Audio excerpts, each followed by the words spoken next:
Përshëndetje të nderuar televizionistë të Akronis TV. Jemi në kuvend sërish. Në fakt jemi në kuvend 2 ditë para zgjedhjeve. Edhe këto kohë jemi marrë shumë me zgjedhjet politike me fushatën elektorale.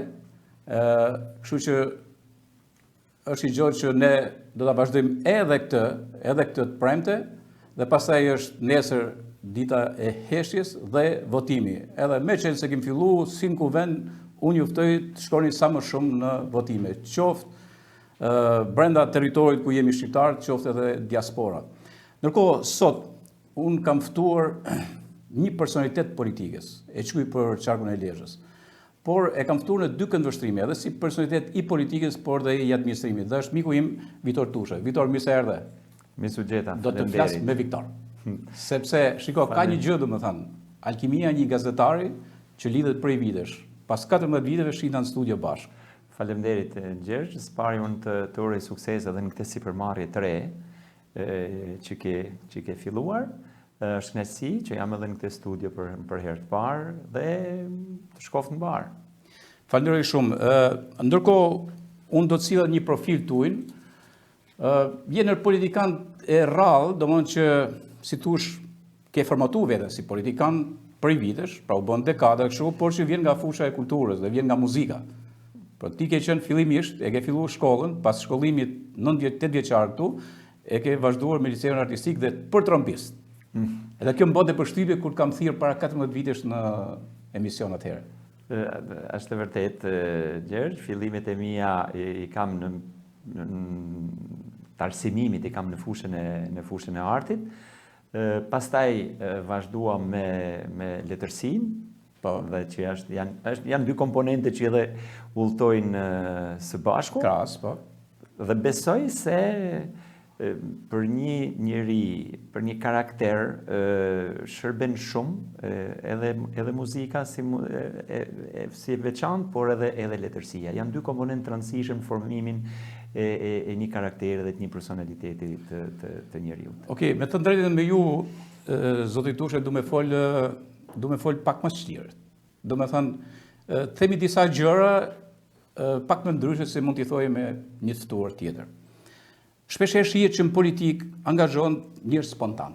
Dhe në fakt, për të qenë politik, për të bërë një drejtues i mirë, qoftë kuvendar, por megjithatë edhe administrator etj me radhë, ka nevojë për disa hapa. Ka nevojë edhe kur njeriu e sheh veten, ti e ke pa veten një moment kur ke qenë që ke thënë po, ja vlen Viktori tani duhet të jetë në politikë.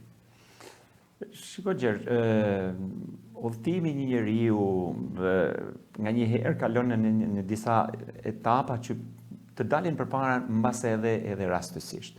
Unë asnjëherë nuk kam menduar se do të angazhohesha në politikë, atë paktën në këtë mënyrë siç jam angazhuar.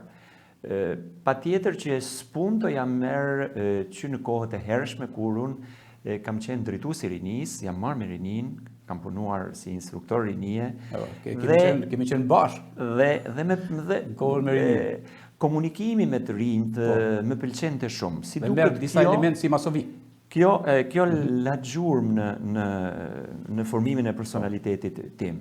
Pavarësisht pastaj se jeta e deshi që unë pastaj të vazhdoj të merrem me biznes për shumë vite, jam marrë me biznes, deri në momentin kur më erdhi një ofertë që nuk i rezistova, të them drejtën, për të dhënë një kontribut në politikë. Që ta preki pastaj vazhdojmë te kjo, unë dua që të bëj një profilim të zotit Tushe, Viktor Tushe, për të thënë edhe faktin që ja pyeta parë, domethënë kur shkon në politikë, ti kesh kaluar disa dhe unë me thënë drejtën jam tërësisht kundër atyre që futen me miq, me njërin me tjetrin dhe nuk kanë formimin brenda vetes, nuk e kanë formatuar veten për të qenë në politikë, për fat keq.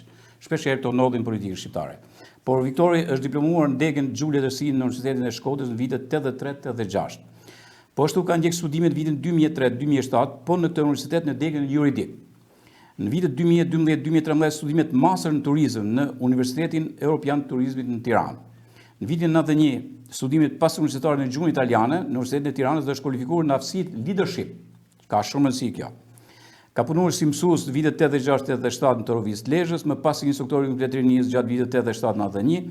Në 94-2006 presidenti i kompanisë ndërtimit Bieto Anibale, SHPG, në Lezhë, në 2006-2007 presidenti i Dhomës Tregtisë në Lezhë, që është një detyrë shumë e rëndësishme, është një gjë shumë e rëndësishme në aktivizmin e administratorit, ka fituar 2 mandate si kryetari i Bashkisë Lezhë për gjatë viteve 2007-2011 dhe 2011-2015, që nga shtatori 2016 maj 2017 ishte drejtuesi i ekzekutivi i Agjencisë Kombëtare të Burimeve Natyrore Tiranë, dhe që nga viti 2017-2019 deputet i Kuvendit të Shqipërisë. Pra, pak a shumë ky është një profil në vijat përgjithshme, por që tregon hecjen shkallë-shkallë, formimin shkallë-shkallë, edhe pastaj është sot kandidat për deputet, Viktor Tusha. Ndjesh mirë, ndjesh i plotësuar në vetvete, dhe a ka nevojë Parlamenti i Shqipërisë, a ka nevojë qarkullet për të patur formatin e Viktor Tushës në Parlamentin Shqiptar? Shiko, unë i përkas asaj kategorie njerëzish, pastaj profesionistësh apo politikanësh ta marrim si dush, të cilët s'pari du të besojnë tek aftësitë e tyre. Unë në jetën time kam realizuar shumë gjëra. Domethënë që nga një pikpamje mund të duken edhe të çuditshme. Kam fituar në vitin 2007 me Lëvizjen Socialiste për Integrim, e cila mbështeti kandidaturën time në koalicion me Partinë Socialiste. Pas 4 viteve kam fituar po përsëri me të njëjtën parti, por i mbështetur nga Partia Demokratike. E them kudo që bashkëpunimi me demokratët lezhian ka qenë një bashkëpunim, do të thoja, i jashtëzakonshëm.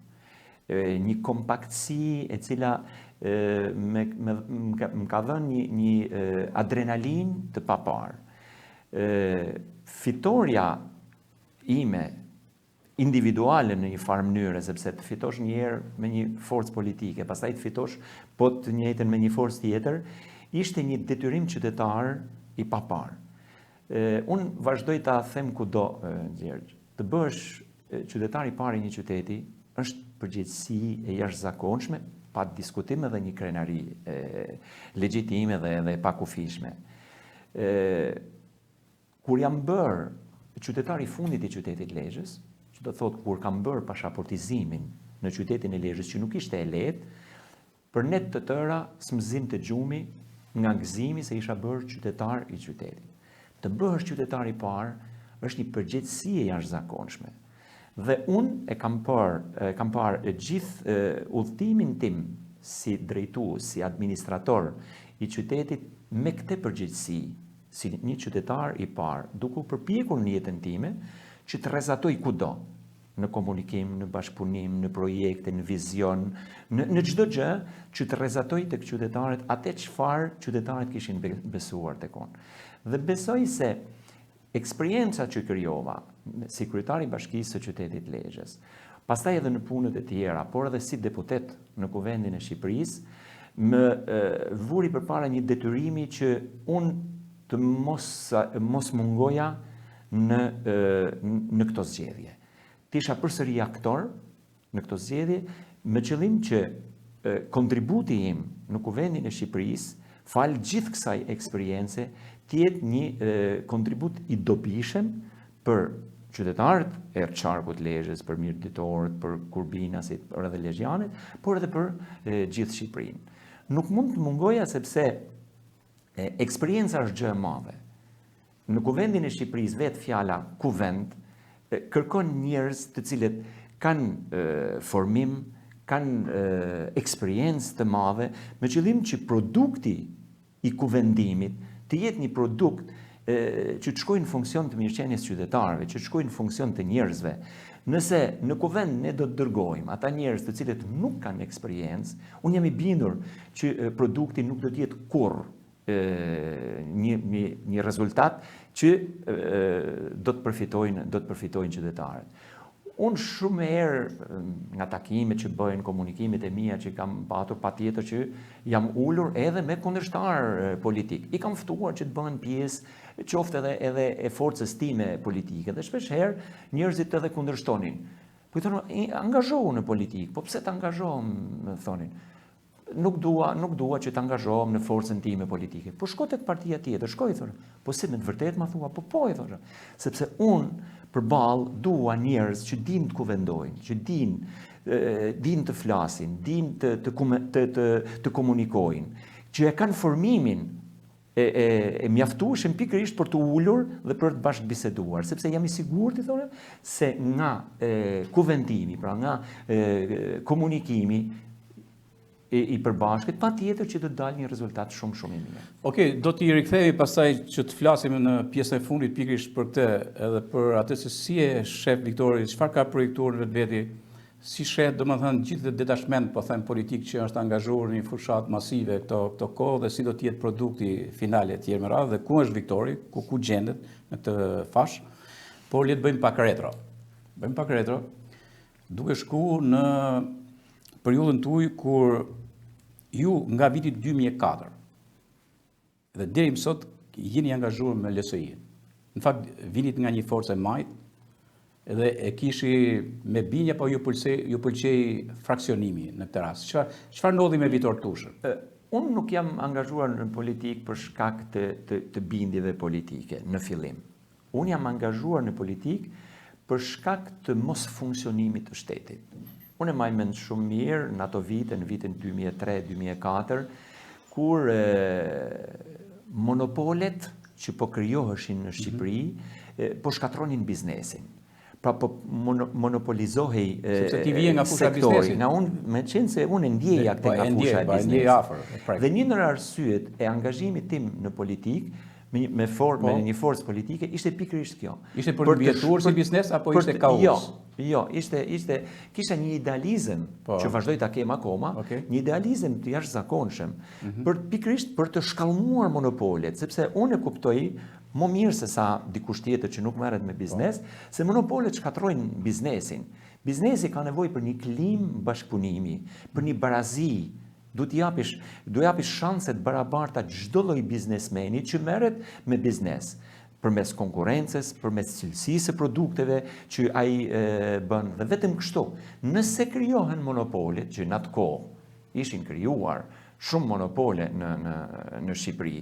Dhe po të tregoj detaje, janë detaje të cilet flasin shumë qartë për mënyrën se si biznesi po shkallmohej, po shkatrohej, po krijonte një armiqësi me administratën publike, me gjithë shtetin. Dhe arsyeja e angazhimit tim politik ka qenë ky. Pastaj hap pas hapi fillon e rritet adrenalina, fillon e rritet mbështetja, zgjerohet mbështetja dhe unë gjatë udhimit tim jam përpjekur që të respektoj vullnetin e qytetarëve, vullnetin e njerëzve. Okej, por oferta në këtë rast, pse pikërisht erdhi nga Ilir Meta, ose cili është kontakti i parë? Çfarë të kishin studiuar? Okej, se ky formacion ka nevojë për Vitor Tushën e Lezhës? Nuk e di arsyen, por unë me qenë se merresha me ndërtim dhe në fushën time të ndërtimit, në bashkëpunimet e mia që kisha, sidomos në bashkëpunimet që kisha me endet fetare, me gjithë këto kongregacione të ndryshme, për të cilat unë edhe punoja, ndërtoja kisha, rikonstruktoja kisha, ndërtoja shkolla, kam ndërtuar katedralen e qytetit Lezhës, shkolla profesionale. Kompania jote ka ndërtuar? Patjetër, kompania ime ka ndërtuar edhe katedralen e qytetit dhe kam patur fatin që me rastin e përfundimit të punimeve të katedrales, për shkak të cilësisë punimeve, kam patur edhe bekimin e Papa Gjon Pali II, pikërisht për ndërtimin e katedrales. Dhe pas ndërtimit të katedrales, unë pata fatin që edhe ta inauguroj edhe si kryetar bashkie, pra prevashiritin në të dy gjëra, edhe si kryetar bashkie, po edhe si ndërtues. Dhe gjithë kjo eksperiencë që unë kisha ndërtuar dhe ky bashkëpunim dhe kjo si duket edhe kjo personalitet që kisha krijuar, si duket i pëlqeu zotit Meta dhe më bëri ftesën që të bëhesha pjesë e lëvizjes socialiste. Po, a ishin trekëndshin ofertave? Po kam qenë Fatosi, ishe ke Fatosi ose ke Rama që vjen mbrapa? Unë asnjëherë nuk kam qenë i angazhuar përveç se si qytetar duke dhënë kontributin tim në mbështetje të atë figurave të cilët mendoja se ja vlenin të ishin në krye apo të ishin njerëzit publik. Por asnjëherë nuk kam qenë i angazhuar vetë politik. Po ke bërë zgjedhje. Po dakor, po Era ke bërë parë që jam zgjedhje. angazhuar me LSI. Me LSI. Dhe që atëherë Okej, konsistencën unë do kam të qenë përmendon. konsekuent Okej, në këtë. absolutisht, konsistencën e fortë nga më të radhë madje, por fakti që zgjodhe ke Ilir Meta ishte pragmatizmi pak a shumë, atje po, filozofia e tij është ndryshe. Në këtë rast, a mendon që ke bërë hapin e duhur, mund të kishte një hap pak më... E pëlqeja shumë zotë Çfarë Meta. pëlqen tek ai? Për shkak të dorëheqjeve të tij që ai ka realizuar dhe ka vazhduar Pra duhet si tipi forte, tradicionalisht duke i bërë. Po, Karriga mos më ai dha dorëheqjen si zëvendës kryeministër i Shqipërisë dhe edhe ishte i ri, kishte qenë kryeministër, projektet e tija të realizuara në Shqipëri ishin projekte shumë ambicioze. Unë ma mend shumë mirë rrugën e Lezhë-Shkodër. Rruga Lezhë-Shkodër ka qenë një tragjedi që kalonte nga Torovica, një rrugë asnjëherë e mirë mbajtur, problematike. Si me baj gurte e Sizifit në shpinë me i vra në rrotull. Rrugë shumë e mundimshme. Dhe ndërtimi i këtij aksi rrugor edhe mua më dha shpresë që një figurë si Ilir Meta mundet që ta ndërtoj Shqipërinë. Dhe nuk e kam humbur, them drejtën, asnjëherë shpresën të ky individ, tek mënyra se si ka bërë politik, mënyra se si ka administruar. Unë kam patur fatin që të jem kryetar bashkie, por edhe ai të jetë edhe kryetari i partisë. Asnjëherë nuk ka patur raporti një ngerç në marrëdhënien tonë, asnjëherë. Okej. Do të flasim pas pak sërish për pozicionin e kryetarit të bashkisë, domethënë të administrimit të bashkisë, dhe do të doja pasaj disa gjëra shumë veçanta të spikatura pikërisht nga vitet që ke kaluar në këtë drejtim. Kështu që do kemi edhe një spot publicitar, duhet të them dhe i gjatë që janë 2 emisione që ndiqen në mënyrë sistematike. Është njëri flasim si fëmijë me Asin, do ta përshëndes Asin se është gjenerata e re dhe unë filloj ke gjenerata e vjetër e drejtuese të emisioneve. Edhe njëkohësisht përshëndes edhe drejtuesit e kësaj platforme, ndërkohë ndjekim edhe një spot publicitar.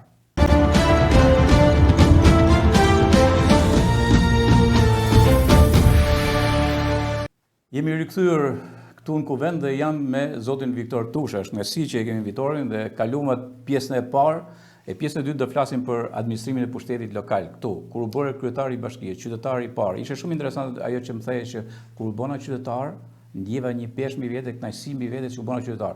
Kur u bëna qytetar i parë, është një obligim më i madh.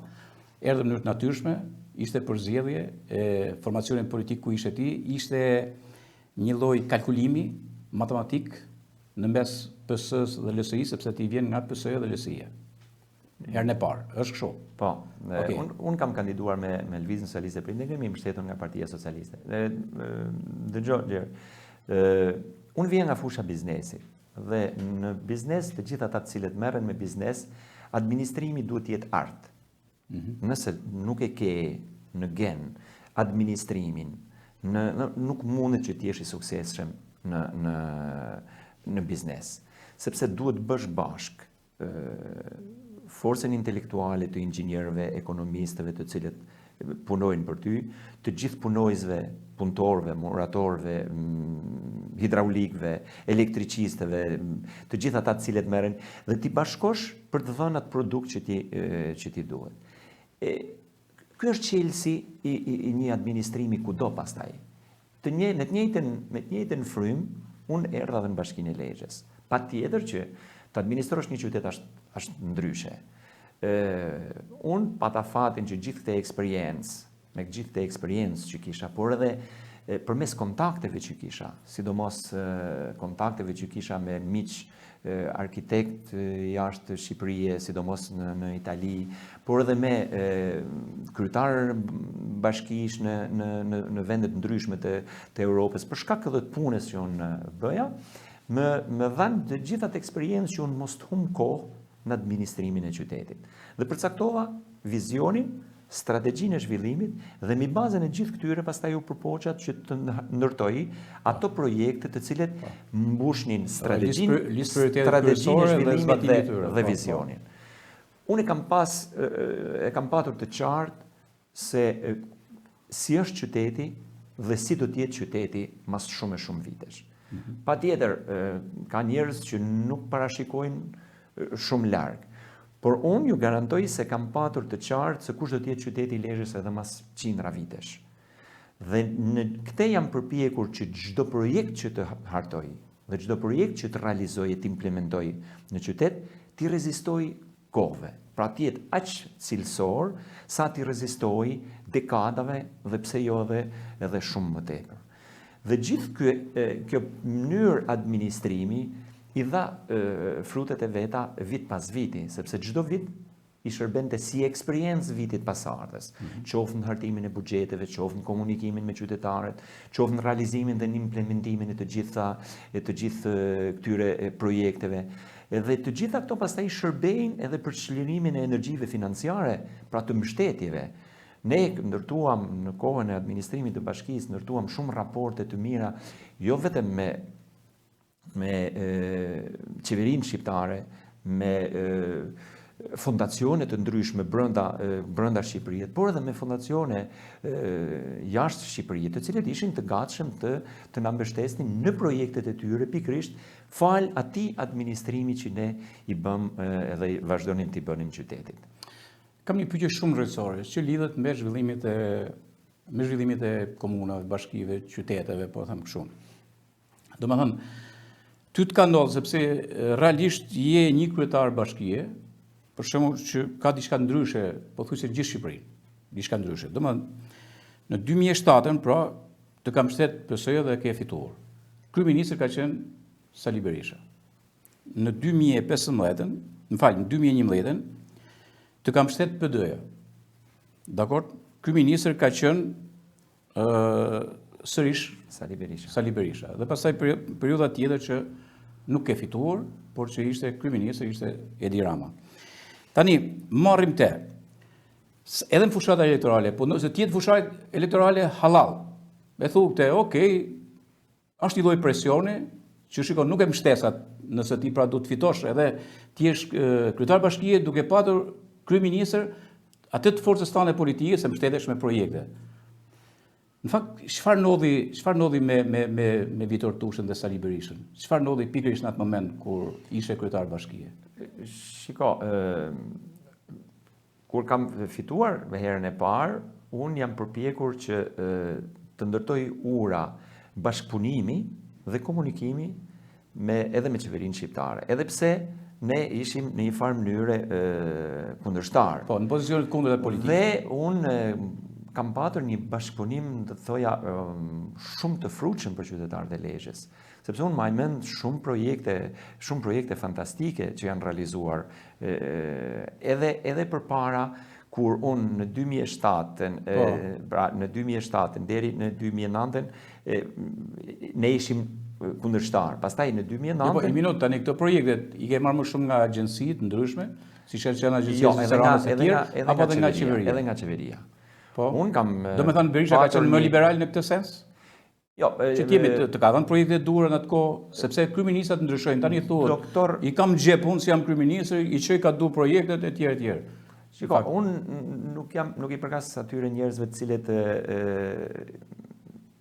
hypin mbi modestinë e tyre. Unë nga natyrën time jam i thjesht dhe modest. Nuk dua që, nuk mund të them që unë kam ndikuar me profesionalizmin tim, me administrimin tim, me cilësinë vetëm të projekteve. Patjetër, edhe komunikimi ka të bëj shumë, por unë jam i bindur që kam ditur të prezantoj çdo kryeministi, por çdo qeverie që ka qenë, projekte të cilët lenin gjurmë në një qytet. Dhe unë ma i mend edhe atëherë kur ne ishim kundërshtar, kur unë, doktor profesor Sali Berishës, i propozova ndërtimin e rrugës Kalas.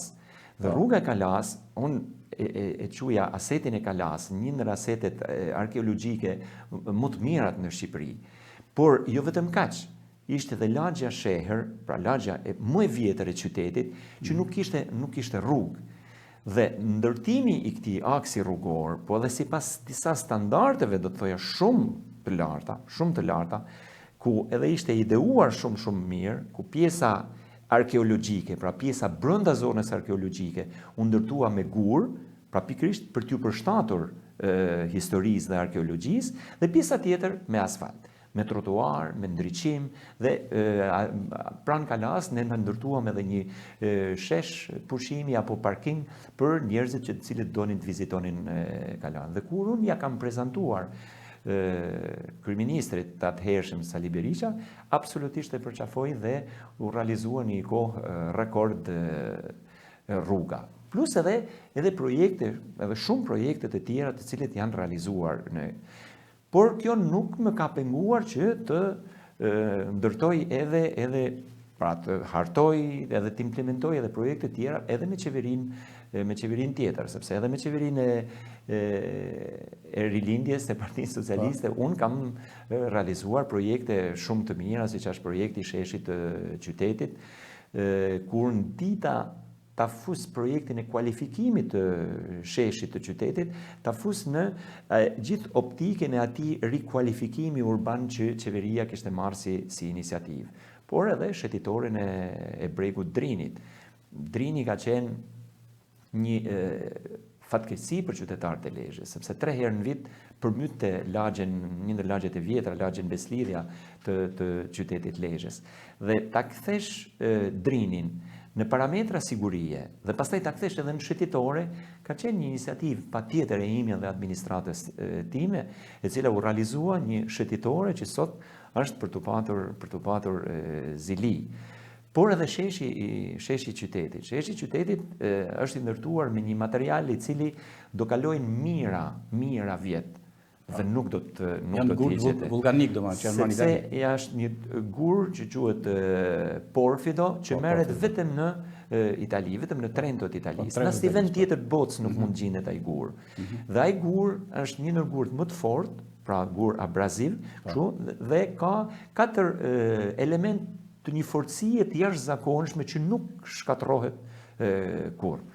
Dhe të ndërtosh një shesh si Shën Pjetrin, apo si qendrat e qyteteve historike të Italisë, siç është Venecia, San Marco në Venecia, apo siç është sheshet kryesore në Verona, në Vicenza, në vende të tjera, është një krenari dhe një kënaqësi e paparë. Pastaj për të ardhur tek ujësjellsi. Unë ujësjellsin e qytetit Lezhës e kam ndërtuar fal një bashkëpunimi që kam patur me qeverinë e Zvicrës. Kemi bashkëpunuar e kemi trajtuar gjatë, pasi Lezhë vuante për ujë. Pra nuk plotësoheshin as 4 deri në 5 orë të furnizimit, pra 4-5 orë në 24 orë të furnizimit me ujë të pishem. Të gjithë pallatet e qytetit Lezhës kishin cisterna ujit, po me 10, 20 apo 30 cisterna ujit të vendosura sipër pallateve. Ishte një panoram shumë e shëmtuar për shkak të relievit, kur njerëzit hypnin te Kalaja apo edhe tek Spitali i Lezhës dhe shikonte Lezhën, një panoram e shëmtuar. Përveç asaj edhe mungesës së ujit dhe mungesës së cilësisë të ujit. Dhe në fal këtij bashkëpunimi ne arritëm të realizojmë një projekt që jo vetëm e furnizon Lezhën 24 orë me ujë, por me ujë cilësor. Pra, trajtimi apo komunikimi me qeverinë e Zvicrës ka qenë një komunikim i jashtëzakonshëm, sepse qeveria e Zvicrës donte të na jepte kredi, dhe thonte do t'jap 10 milion euro kredi dhe 3 milion euro, sepse gjithë projekti ishte 13 milion euro. Dhe do t'jap 3 milion euro grant. Dhe ishte një luftë, do të thoja, në komunikimin ton për ta kthyer, për ta përmbysur raportin. Kërkoja 10 milion euro grant dhe 3 milion euro kredi. Do të thoja 3 milion euro kredi mundet që t'i përballojnë qytetarët me taksat e tyre, biznesi me taksat e tyre. Dhe më në fund u binen, na dhanë 10 milion euro grant dhe 3 milion euro kredi, dhe unë jam mirënjohës shumë ish ministrit të transporteve, Sokol Oldashit, i cili më priti në zyrë dhe më tha as 3 milion euro kredi nuk do të paguajnë qytetarët e Lezhës, do ta marrë për qeveria shqiptare. Pra të gjitha këto, Gjergj, janë eksperienca pashlyera, ky është kryetari i bashkisë. të japin kurajo që të thuash, shumë i qartë. si mund ta mbyll gjithë këtë eksperiencë. Po pranoj kryetari i bashkisë është ky, domethënë se nganjëherë merr kryetari i bashkie pas një lloji eksperiencë, as ka qenë skuadër komandant ndonjëherë, as gjë tjetër dhe vihet direkt kryetari i bashkie. Po kjo është domethënë gjuma, konvencioni që krijon etj, po unë ta kuptoj shumë mirë. Atëherë, kam dhe i pyetje prapë te bashkia. Është krejt normale që ti ke kandidu pastaj, ke pas një projekcion qartë, strategjik etj për bashkinë dhe normal që ke humbë në 2015. Në atë kohë mbështeti Frank Frogu nga Partia Demokratike. Por ndërkohë që ti ka rëndësi ajo gjë që nganjëherë nuk bëhet, domethënë lineariteti i planeve strategjike, i projekteve të tjerë, domethënë a vunëre që kanë hes në mënyrë lineare, ishte një zhvillim më tej joti dhe du një përgjigje shumë sinqert. Në gjithë ka pas stopim dhe pastaj ka një rigjallërim të këtij lloji projekcioni nga kryetari i bashkisë sot zoti Pierin Ndraju? Patjetër që ka patur një stopim të gjithë këtij trendi mbështetje për zhvillimin e qytetit. Dhe bile në ato meraqet e mia që më kanë mbetur, kanë qenë 2 projekte, do të thoja që kanë qenë.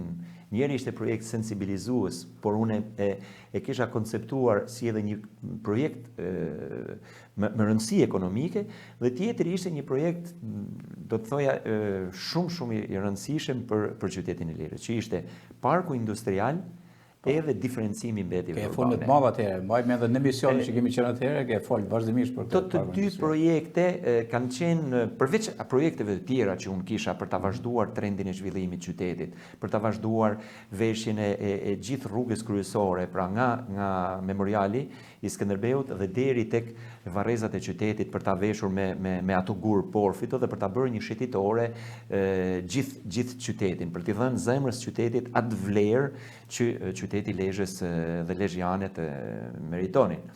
Por të gjithë ky trend zhvillimi patjetër që u ndërprej. Unë tani nuk arrita ndaj, ka qenë mbase edhe pamundësia e administratës së bashkisë për t'i prezantuar projekte qeverisë shqiptare ashtu siç duan projekte cilësore, apo për të komunikuar me fondacione të huaja pikërisht për t'i mbështetur këto projekte. Për shembull, diferencimi i mbetjeve s'ka patur lidhje me qeverinë shqiptare, por u dëmtua nga qeveria shqiptare, sepse kur ne donim që të diferenconim mbetjet urbane, pra të ndanim letrën, qelçin, plastiken, të ndara, dhe pastaj të fuqizonim industrinë ricikluese, qeveria shqiptare, zoti Rama e kishte idenë e qartë, donte të ndërtonte incineratorët. Dhe ndërtimi kjo strategji e ndërtimit të incineratorëve i dha e bllokoi këtë projekt pilot që unë e kisha mbështetur me fonde të qeverisë zvicrane dhe qeverisë gjermane, po edhe me fonde të tjera financiare nga jashtë. Dhe dëmtimi, stopimi i këtij projekti mua më lë një shije shumë të hidhur, sepse sot po dëgjojmë se çfarë po ndodh me incineratorët, me mbështetjen e incineratorëve që sot nuk ekzistojnë, me koston shumë të lartë të mbledhjes mbeturinave dhe depozitimit tyre pikërisht për të dhënë punë këto incinerator. Unë kam qenë i bindur dhe i përkas atyre njerëzve që besojnë se resurset natyrore, burimet natyrore, do të shkojnë drejt sosjes. Pra një ditë të bukur nuk do të ketë ma lëndë të parë për letrën, nuk do të ketë lëndë të parë për plastiken, nuk do të ketë lëndë të parë për qelçin. Pra, nëse ne do të vazhdojmë vetëm t'ju drejtohemi këtyre burimeve natyrore, do nuk flas për sot. Dhe jo riciklimeve? Ne flasim për zhvillim të qëndrueshëm. Dhe zhvillim të qëndrueshëm, çfarë do të thotë? Që ti t'ju lësh brezave të ardhshëm një mundësi zhvillimi. Ti nuk mund t'i shkatrosh burimet natyrore vetëm në një hark kohor 100, 200 apo 500 vite. Sepse edhe pas 500 viteve dhe pas 1000 viteve, toka do t'jetohet, njerëzit do t'jetojnë në këtë vend. Dhe nëse ti i hap perspektiven e ndërtimit të disa industrive që riciklojnë materialet të cilët ti i ke përdorur, është një gjë e jashtëzakonshme. Dhe unë kisha binjen se Spari, Shqipëria pastrohet me këto lloj projektesh. Pastrohet shumë mirë. Nuk janë incineratorë që e pastrojnë më mirë se sa projektet e diferencimit mbetjeve. Por ti, siç i themi ne nga anët tona, me një gur vret disa zoq, Spari ti mban të pastër vendin. Sepse plastika për tu dekompozuar duhen me qindra mijëra vjet. Për të dekompozuar. Imagjinoni, sepse ne nuk mund t'i çojmë të gjitha në një incinerator.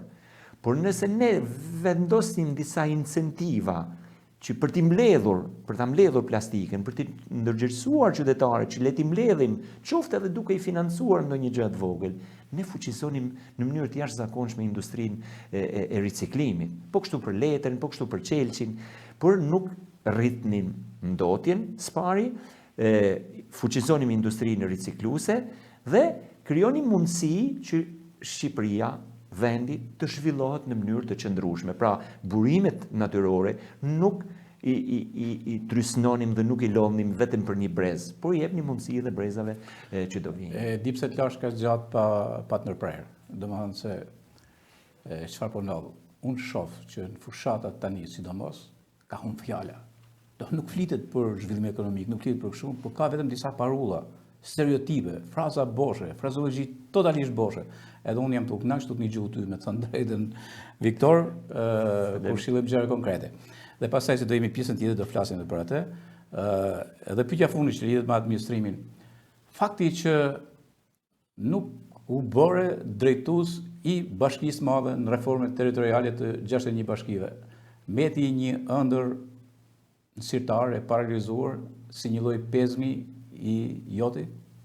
Po, patjetër që mbeti. Unë padyshim i përkas atyre politikanëve që e di mirë që fitoria nga humja në një fije ndahet. Pra, mund të mos fitosh pikërisht për diçka. Por unë jam krenar sepse humja ime nuk erdhi as nga administrimi i keq i qytetit, as nga ndonjë për folje, për ndonjë për gjëra të tjera të cilët jemi mësuar rëndom të dëgjojmë edhe të flitet për politikanë të ndryshëm në Shqipëri, por humja erdhi patjetër, unë kam bindjen që erdhi për shkak të një xhelozie që u krijuar. Pra e ke përmendur, ti e fut në antropologjinë psikike të analizës sociale ke botusi. Dhe ke thënë kështu pak a shumë. Për shkak të një angazhimi. Xhelozia rilindase dhe mlefi i antarët PD-s, dy gjëra kështu interesante kjo. Sepse xhelozia e socialistëve ishte patjetër, sepse një njerëz që vjen nga një forcë vogël politike dhe e mbështesim ne dhe pastaj shkon në Partinë Demokratike, fiton dhe është i suksesshëm dhe ishte patjetër një xhelozi, por edhe një xhelozi apo edhe një mlef i demokratëve të cilët atëherë kaluam si forcë politike pas 8 viteve qeverisje, ne kaluam në një koalicion tjetër. Unë jam i bindur dhe për këtë edhe pikrisht ajo më bëri që unë mos kem mlef me qytetarët, sepse nga një herë humi nuk e përcjell mirë. Unë kam shumë kolegë të mi në Shqipëri, por edhe në Europë që nuk e përcjellin mirë humjen. Fisnikëria është të dish të përcjellësh humjen. Menaxhosh humjen. Patjetër, të menaxhosh, të administrosh humjen në mënyrë të tillë që ti jesh ai që je. Dhe në një moment tjetër pastaj ti të ringrihesh. Nganjëherë mëson shumë më tepër nga humja se sa nga fitoria, sepse fitoria të fudulleps dhe ti nuk e kupton se nga të vjen fitoria, ndërsa humin ti e kupton mirë se kush kanë qenë arsyet, gabimet tua që ke bërë për cilën ty të vjen humja. Kështu që patjetër që më ka met merak, sepse lezha e madhe ishte një mundësi e jashtëzakonshme për zhvillim, sepse pastaj të jepte mundësi që të harmonizosh shumë gjëra, të harmonizosh jo vetëm thjesht ato çfarë kishte qyteti i Lezhës, pra deri në vitin 2015 që kishte histori, arkeologji, një lumë që e kalonte mes për mes, që kishte tradita, komunitete. Por pastaj ti ta lidhje edhe me Bregdetin, ti jep të mundësi që ty të abinosh, të përshtatëshe gjithë llojet e turizmit, ta lidhje këte edhe me bujqësinë, fuqizoje fermerin, fuqizoje blektorin. Pra ti jep të mundësi që ti të administrosh një qytet shumë më të madh. Ti ishe më i fortë në iniciativat e tuaja dhe në projektet e tua. E normal dhe në terma financiar. Okej, para se të kalim tek pjesa e fundit, jemi me një spot publicitar dhe sërish rikthehemi në studio me Viktor Tushe.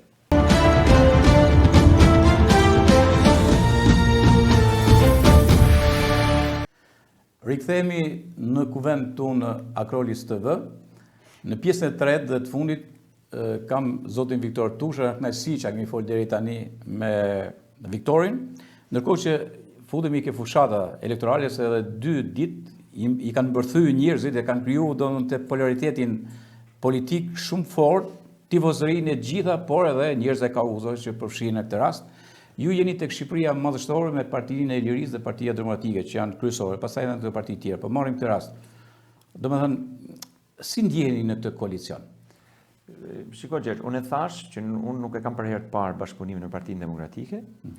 Unë jam mirënjohës çdo demokrati i cili ka mbështetur kandidaturën time në 2011-ën, ka patur një kompaktësi të admirueshme të gjithë demokratëve lezhjan në vitin 2011, sepse nuk ishte e lehtë që të fitohej Bashkia e Lezhës, një qytet me tradita të majta, dhe përballë një figure jo të lehtë dhe jo të vogël që kishte Partia Socialiste atëherë. Kështu që bashkëpunimi me Partinë Demokratike nuk lind sot.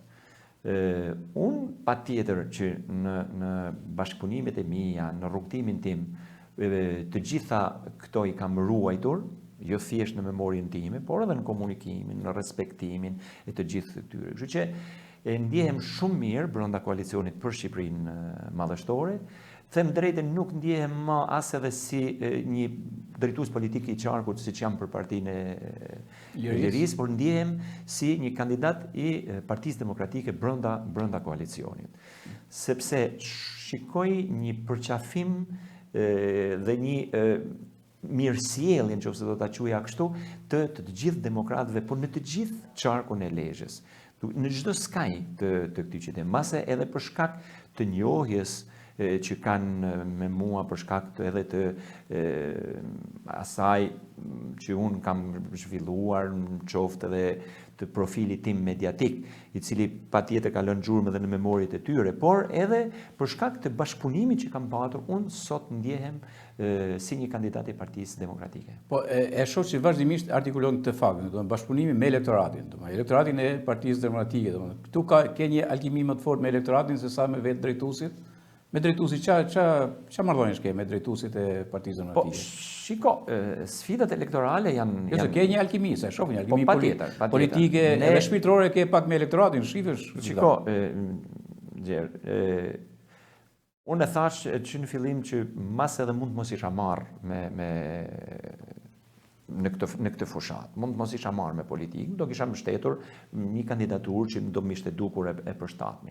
Por pas 20 vitesh, angazhimi fort në politik, më vinte shumë keq të mos e jap kontributin tim në këto zgjedhje, pikërisht për të realizuar atë mision që duhet realizuar. Dhe misioni kush është? Ndryshimi. Patjetër që duhet bërë ndryshimi. Dhe në fillim e mora me shumë sportivitet, thoja, do t'jap kontributin tim pikërisht për të realizuar këtë ndryshim që presin shqiptarët, që pret qarku Lezhës. Dhe në këte fushat elektorale, kontaktet që kemi patur me demokrat, me njerëz pa parti, me socialist, të ndershëm, njerëz të zhgënjur nga politikat paktën 12 vjeçare që janë bërë, më kanë dhënë forcë dhe kurajo të mendoj se kam bërë gjën më të mirë që kam hyrë. Qoftë edhe në listat e hapura, shumë më mirë në listat e hapura.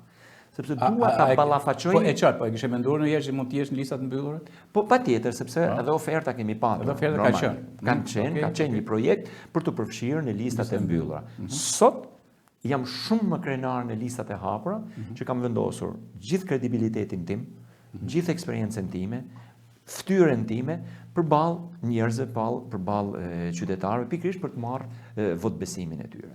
Dhe në qoftë se në fillim hyra për të dhënë një kontribut, tani më është krijuar bindja shumë më tepër se rotacioni do të bëhet, se ndryshimi duhet bërë. Dhe shikoj njerëz mënyrën se si na shtrëngojnë dorë, mënyrën se si komunikojnë me ne, mënyrën se si na buzëqeshin, mënyrën se si na presin, që është mënyrë krejt ndryshe mbase edhe nga fushatat e mëparshme. Dhe po besojmë shumë në këtë mision që kemi ndërmarrë. Shiko, thuhet shpesh herë që gjithë fakti për të fituar e tjerë lidhet me disa element, përveç se ndryshim, por lidhet edhe me element pak më pragmatizëm. Dhe pragmatizmi kur lidhet me emrin Ilir Metës. Do me thënë, po luftohet për fitu pushtetin për nxjerrë Ilir Metën nga burgu. Sa qëndron kjo dhe e para, si pyetje dhe e dyta, si ndjet Vitor Tusha me liderin e partisë që është në burg sot?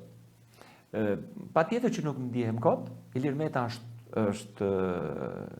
është fare kot në burg, akoma s'ka akuz, por unë jam i bindur, ashtu si që është i bindur çdo demokrat, ashtu si që është i bindur vetë doktor profesor Sali Berisha, i cili ka tentuar që ta fuste Ilir Metën në listat e mbyllura, dhe nuk pranoi. Po dhe nuk pranoi, Ilir Meta pikërisht për të dhënë kurajë të gjithë elektoratit, patjetër, për të dhënë mbështetje dhe gjithë elektoratit, jo thjesht elektoratit të Partisë së Lirisë, por të gjithë edhe demokratëve vetë, pikërisht edhe nga burgu për të fituar. Patjetër që nuk ndjehemi mirë, por ne e kuptojmë shumë më mirë arsyeën e burgosjes tij. Ai sot është burgosur pikërisht për të dëmtuar fushatën elektorale. Gjithë shqiptarët sot janë të bindur nëse Ilir Meta do të ishte jashtë, fushata elektorale do të ishte shumë më e fortë. Jo se i ka lënë gjë mangut doktor profesor Sali Berisha, sepse po vepron si një 30 vjeçar. Dhe ne po e shikojmë dhe po e prekim çdo ditë energjinë, vitalitetin e doktor profesor Sali Berisha. Por po të kishte patur krah edhe Ilir Metën, patjetër që fushata do të ishte shumë më e fortë. Dhe këtë e ka kuptuar lideri i Partisë Socialiste, dëmtimi, burgosja brutale në atë mënyrë e Ilir Metës ishte pikërisht për t'i prerë krahet Sali Berisha. Por, siç e kam thënë edhe në vende tjera, kjo është kthyer tashmë në bumerang, sepse kompaktësia e të gjitha figurave të koalicionit është një kompaktësi për t'u admiruar dhe ata po gjurmojnë çdo vot, çdo vot gri, çdo vot socialiste të zhgënjur, çdo njeri i cili është edhe pa parti, por edhe nuk ka dashur të shkojë të votojë. Dhe gjithë kjo iniciativë, po gjithë kjo shtys, po gjithë kjo nxitje për të çuar shqiptarët të kutitë e votimit është patjetër sipërmarrja më e madhe që ka ndodhur ndonjëherë që në vitin 92. Si mban komunikimet sot në këto kushte Viktor Tusha me Ilir Metën? Se mu më duket sikur Ilir Meta vazhdon të bëjë fushat nga burgu. Është një lloj shumë i veçantë, një arketip ndryshe, një fushat elektorale që bëhet edhe nga burgu. Komunikimi me zotin Meta ka qenë një komunikim shumë po si e mban, i vështirë përmes letrave, ja çon ti atij. Po patjetër. Edhe ai pastaj jo unë. Ilir Meta sot nga burgu shkruan 200 deri në 300 letra të gjithë njerëzve, të gjithë mbështetësve, të gjithë shokëve dhe miqve, të gjithë figurave politike. A keni letër në xhep me veti? Jo, nuk e kam, se kam disa letra që kam. Po patjetër, shumë. A do kem rast me i pa unë? Shumë letra motivuese, shtyse, pikërisht për të punuar, por ju ka dërguar letër mbështetje të gjithë shokëve dhe miqve kudo ku janë në Shqipëri, pikërisht për të mbështetur edhe kandidaturën time, por edhe vazhdon ta mbështesë edhe publikisht. Komunikimi me te ka qenë i vështirë sepse e ka trysnuar komunikimin me te vetë shteti, nuk lejon që ne ta vizitojmë, as deputetet e Kuvendit Shqipërisë nuk janë lejuar që të shkojnë dhe ta vizitojnë zotin Meta, përveç avokatët dhe njerëzit e shtëpisë. Kështu që shiko, në jetë ka disa vendimmarrje që në vend që të funksionojnë për atë çfarë ata janë marrë, sepse ata kanë menduar duke e burgosur Ilir Metën në të mënyrë siç e burgosën, do t'i kthehet në favor atyre. Në fakt është kthyer në bumerang për ta. Shumë njerëz janë aktivizuar shumë më tepër, qoftë edhe ne, jemi aktivizuar shumë më tepër. Nëse Ilir Meta do të ishte jashtë, mbase do ta kishim patur ndonjë hatërmetje në marrëdhënie që kemi patur me te për shkak të mos mbështetjes, të mos vendosjes një drejtori në një drejtori apo për shkak të pushtetit që ka patur dhe nuk e ka administruar nganjëherë ashtu siç kemi dashur ne. Por atje ku është, ai ka marrë një mbështetje të jashtëzakonshme dhe patjetër do të jetë një në legjendat e parlamentit të ardhshëm shqiptar. Kam një pyetje kështu. Është më mirë lista juaj që keni, pra lista e Partisë Lirisë apo e Partisë Demokratike? Si listë, po them, si personalitetet politike si kështu?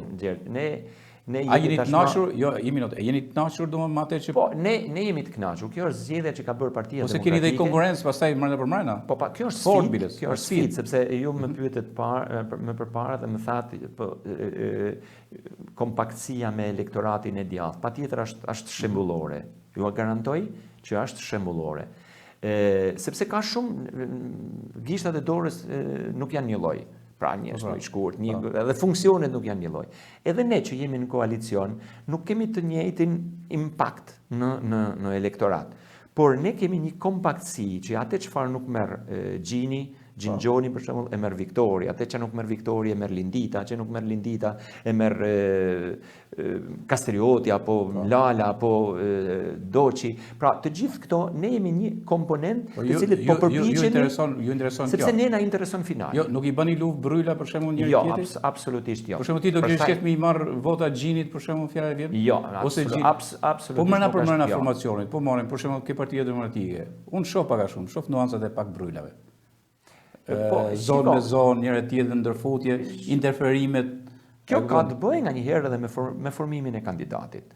Sepse ata nuk fitojnë gjë duke i marrë vota Gjinit apo Viktorit. Ata fitojnë nëse arrijnë të bindin elektoratin gri që të votojë për koalicionin. Sepse unë e kuptoj subkonsciencën tënde politike në të rast që janë të rrallë personalitete politike që e kanë. Dhe të dalish mbi gjën tënde, ti mund të mos dajsh deputet, ama kur ka funksionuar për koalicionin, është gjë shumë më e madhe se sa një emër. Në fakt kjo nuk është këtë gjithë Viktor.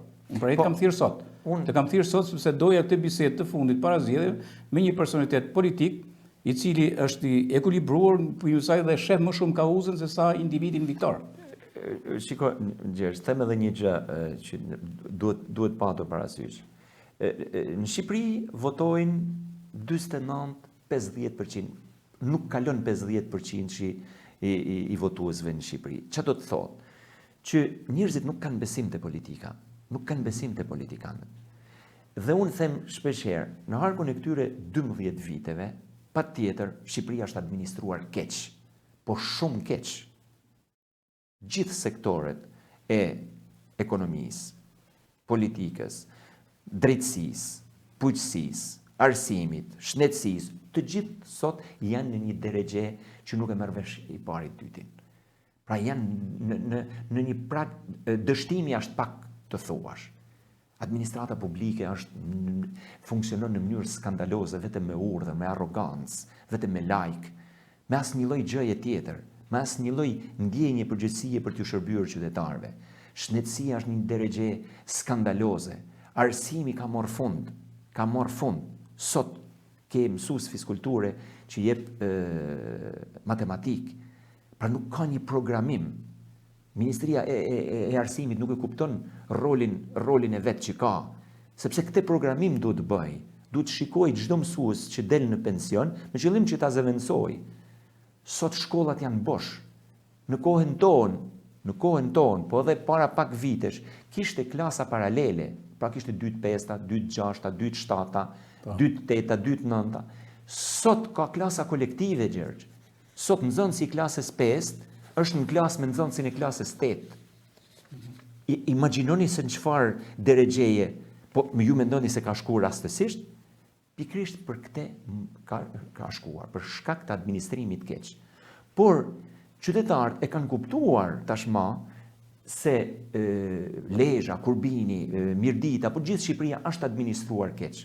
Problemi është se a jena të zotët ne, është i zoti Viktor Tusha që të krijojë një besim tek qytetarët, se do të administroj më mirë arsimin, shtetësinë, bujqësinë, drejtësinë, politikën, ekonominë, ato të administroj më mirë.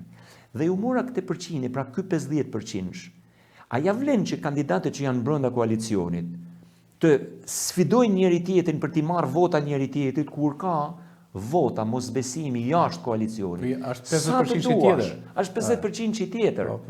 Pra, ka vota sa dush. Ne, si politikan, duhet i bim gurit e drunit që të rrisim besimin e njerëzve tek ne. Se nëse ata nuk besojnë tek ne, ne vetëm do ta bëjmë rotacionin, pa tjetër, do ta ndryshojmë qeverisin, por nuk bëhemi më të mirë se sa këta. Nëse ne nuk marrim besimin e tyre, si do ta marrim? Me eksperiencat tona, me modelet tona që ne kemi krijuar, me bashkëpunimin, me frymin e re që do të krijohet, me klimin e mirë tek biznesi, me të gjitha këto. Sepse pastaj vjen prap momenti i dhënies llogari. Sot Edi Rama përfiton nga rasti sepse nuk jep llogari. Nuk shkon asnjë ministër, asnjë drejtues politik, nuk shkon në elektorat për të dhënë llogari. Ata vetëm tonin pasaportën europiane, që për mua është gjëja më skandaloze, se edhe kjo është pjesë e strategjisë që kanë. Pasaporta europiane nuk i zgjidh problemet e Shqipërisë. Problemet e Shqipërisë i zgjidh integrimi i qytetarëve shqiptar në Shqipëri. Pra rritja standardeve të qytetarëve shqiptar, rritja e mirëqenies së qytetarëve shqiptar në Shqipëri. Atëherë ne na vjen pasaporta. Atëherë ne e meritojmë pasaportën. Pasaporta nuk është lëmosh. Pasaporta nuk të hap dritare ty më të mëdha. Përkundrazi, do të hap disa dritare detyrimi, të cilët shqiptarët e dinë mirë se kanë për ta paguar. Nuk është se ne jemi kundër integrimit. Ne duam të integrohemi në Europë me standardet tona, me pensione normale, me rroga normale, me standarde në arsim, në shëndetësi, në bujqësi, në ekonomi të tjera, me një klim biznesi tjetër. Atëherë ne jemi europian. Ne jemi në Europë. Mjafton që të mendojmë si europian. Mjafton që të sillemi si europian. Askush nuk e pengon sot shqiptarin, qytetarin nga Mamurazi, nga Miloti, Fush Miloti, Laçi, Mirdita, Lezhë, Zadrima, Bregu i Mac, askush nuk e pengon qytetarin shqiptar sot të shkojë në Europë. Dhe t'jeni sigurt që shkon me një farë dinjiteti. Vetmi dinjitet që i mungon shqiptarëve është opinioni që është krijuar për kriminalizimin e politikës shqiptare, për kriminalizimin e ekonomisë, për kriminalizimin e administratës shqiptare, për polarizimin e shoqërisë shqiptare. E vetmja gjë që ne na dëmton në Europë është kjo. Dhe mungesa e standardeve. Një pensionist me 70.000, 80.000 lek që shkon në Europë, patjetër, dhe shikon një pensionist që merr 1.200, 1.500 euro. Atëherë unë pash në një artikulim që pate, aty pash një thirrje ndryshe, se bore shumë mira gurit e drunit, edhe me sa më shumë për të ka pjesën gri, pjesën e heshtur, pjesën indiferente që është në këtë rast të votimit, dhe këtë e bërë në emër të një koalicioni dhe jo në emër të individit, as në emrin tanë si Viktor. Për mua kjo është shumë fisnike, edhe është një gest politik shumë fisnik. Ndërkohë që ti ke bë thirrje të veçantë diasporës. Ke bë thirrje dhe tu flasim për votën e diasporës. Ke thënë kështu, dashur bashkëdhetar, ju jeni zemra që rreh për dheun, edhe kur trupin e keni larti, ju jeni nderi i Shqipërisë, sepse e mbani gjallë me mundin, sakrificën për kushtimin dhe krenarin tuaj. Sot për herë të parë keni në dorë një mundësi të vërtet, votoni me dinjitet për ndryshimin që Shqipëria ka shumë nevojë. Unë jam Viktor Tushta dhe jam kandidat për zgjedhjet 11 maj në Qarkun Lezhë, kam zgjedhur që të garoj sepse besoj se Shqipëria nuk ka më kohë për premtime të zbrasta.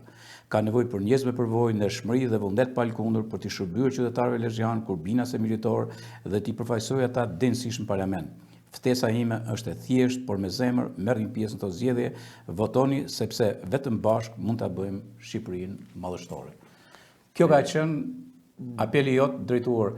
Si mendon se do të jetë vota e diasporës? Gjergj, popullimi është plaga më e tmerrshme që i ka ndodhur Shqipërisë. Nuk ka patur ndonjë aksident më të madh Shqipëria përveç luftrave, në një aksident më të madh në rrugën e zhvillimit se sa shpopullimi. të largohen për 12 vite 1.100.000 banor është të tmerrshme. Dhe largimi i gjithë këtyre njerëzve, i trurit, i zemrës, një vendi, i energjive më vitale që ka shoqëria, sepse kush largohet? Ai që mendon të ndërtojë jetën dikun ku nuk ka patur shansin që ta ndërtojë në vendin e vet. Dhe të largohet gjithë kjo energji jashtë është fatkeqësi e madhe për një kom. Dhe patjetër që largimi i tyre është për shkak të këtyre të mos funksionimit, të administrimit keq. Dhe thirrja ka qenë shumë e sinqertë.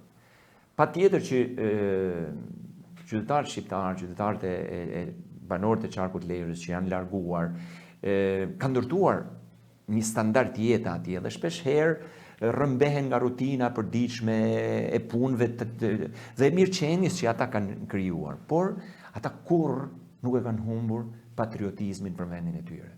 Kurrë.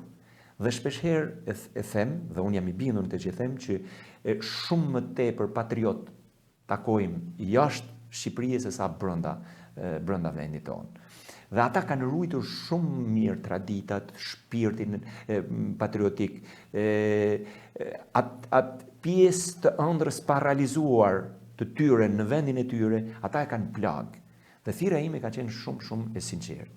Unë jam i sigurt që ata do të votojnë ndryshimin, kanë votuar tashmë sepse patjetër që ne kemi patur sinjalin dhe informacionin nga ata, jo thjesht nga njerëzit tanë cilët kanë marrë rrugët e emigrimit, por edhe nga të gjithë të tjerët, edhe njerëz të panjohur na kanë informuar se mbështesin ndryshimin, mbështesin kandidatët e koalicionit për Shqipërinë Madhështore si shpresa e fundit të një ringjallje të këtij vendi.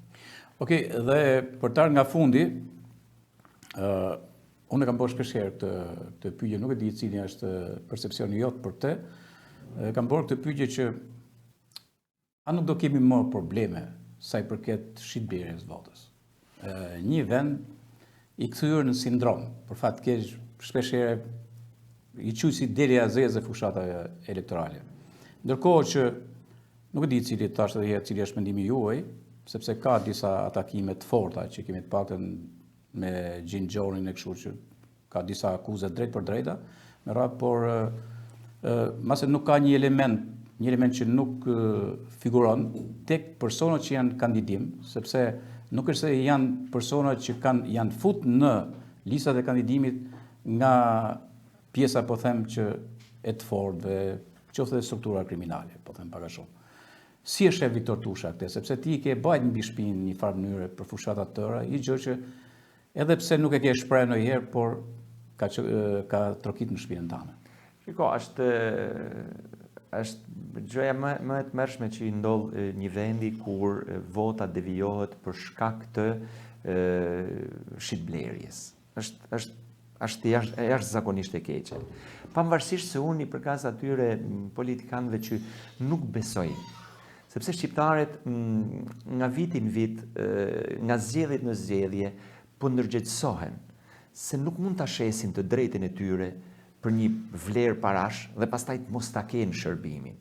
Por e thash që edhe më përpara, demoralizimi i tyre përballë figurave publike, të cilat shkojnë një herë në 4 vjet apo një herë në 2 vjet, atëherë kur janë fushatat, vetëm për të marrë votat dhe pastaj i braktisin, i detyron nga një herë qytetarët që të marrin atë çfarë kanë nevojë për momentin dhe pastaj dinë dhe kuptojnë se nuk do të shkojë më kandidati për kryetar bashkie apo kandidati kryetari i bashkisë apo edhe politikani, deputeti tek ata. Pra atë thash që ne duhet të ngulmojmë, duhet i bijmë gurit e drunit që të ndërgjegjësojmë se ne jemi ndryshe. Duhet shkojmë tek ata për të dhënë llogari dhe nëse krijojmë këtë bindje, shitblerja nuk do të jetë më decisive. Nuk mund të jetë. Njerëzit tashmë e kanë kuptuar se nuk mund të shesin të drejtën e tyre, nuk mund të shesin atë drejt për cilën ti ke detyrimin për t'ju shërbyer, ta shesin për një shumë parash.